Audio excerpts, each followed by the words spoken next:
Seigneur, sur le chemin d'éternité. Conduis-moi, Seigneur, sur le chemin d'éternité. Alléluia.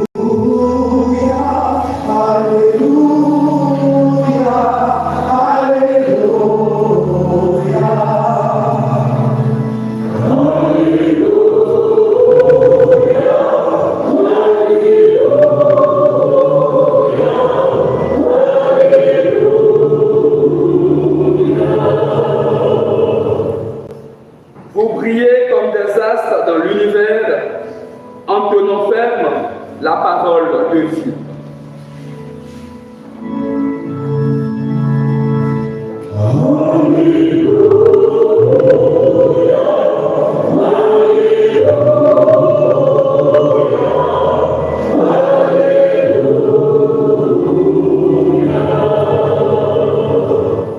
Le Seigneur soit avec vous. Et avec votre esprit. Évangile de Jésus-Christ selon saint Luc.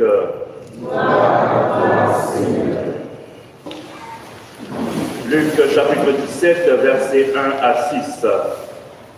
En ce temps-là, Jésus disait à ses disciples, « Il est inévitable que surviennent des scandales, des occasions de chute, mais malheureux celui par qui cela arrive. Il vaut mieux qu'on lui attache au cou une meule en pierre et qu'on le précipite à la mer, plutôt qu'une seule occasion de chute ou un seul des petits que voilà. Prenez garde à vous-même. Si ton frère a commis un péché, fais-lui de vifs reproches, et s'il se repent, pardonne-lui. Même si 7 fois par jour il commet un péché contre toi, et que 7 fois de suite il revienne à toi en disant « Je me répands, tu lui pardonneras. » Les apôtres dirent au Seigneur, « Augmentons-nous la foi. » Le Seigneur répondit, « Si vous aviez de la foi gros comme une graine de moutarde, vous aurez dit à l'arbre voici, déracine-toi et va te planter dans la mer, et il vous aurait obéi. » Acclamons la parole de Dieu. Louange à toi, Seigneur Jésus.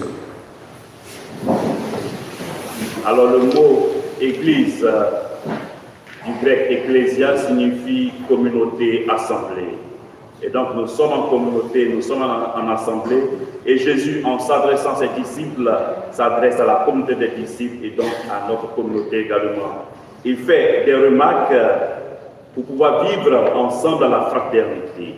Première remarque que le Christ donne, ou première recommandation, c'est de ne pas être objet de scandale. Et scandale du grec, scandalon, qui veut dire pierre qui fait tomber quelqu'un. Donc le Christ nous invite à ne pas faire tomber quelqu'un. Autrement dit, lorsque nous sommes objets de scandale et que quelqu'un dans notre communauté ou dans notre fraternité n'a pas une foi assise, cette personne n'a peut chuter et oublier sa foi. Donc malheur, celui par qui plutôt le scandale viendra.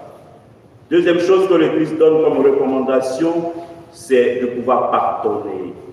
Même si l'autre a péché, qu'il vient vers nous, il faudrait qu'on puisse lui dire ce qu'il a fait de mal pour que notre assemblée puisse être en cohésion.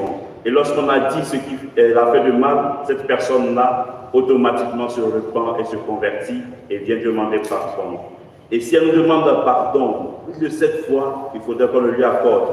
Eh bien, on se rend compte que c'est quelque chose de difficile.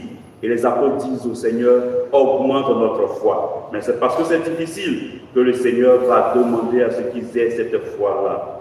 Et enfin, j'aimerais tout simplement qu'on puisse demander pour nous-mêmes la grâce de la sagesse.